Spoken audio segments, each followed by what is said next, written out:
Good morning. Here we are in Millis, Massachusetts in a beautiful forest on a cool December morning. Interesting fact, trying to identify live trees most of the time, but a dead tree sometimes can be kind of interesting, especially to a tree geek like myself. So you look at this and you say, gee, I wonder what kind of tree that was. And if you look, you can see along the trunk here, there's all these stubs. And these are all branch stubs that come out all at the same height. So it tells me it was probably some sort of conifer, probably a white pine. And also these branches, these stubs that you see here, the branches go all the way into the pith. So interesting how a branch forms on a tree.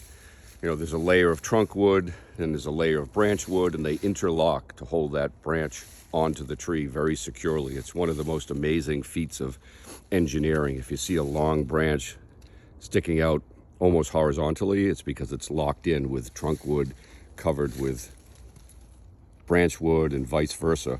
So the other last interesting fact, you can kind of tell, like, okay, how old was the tree when it was this high?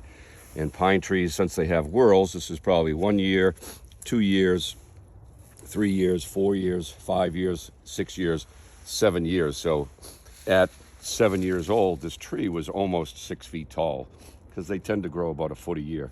The longer increments, a good growth year. Shorter increments, probably a dry year with less growth. So it's just kind of another way to read some of the signs of the forest and how trees give us clues to what they were.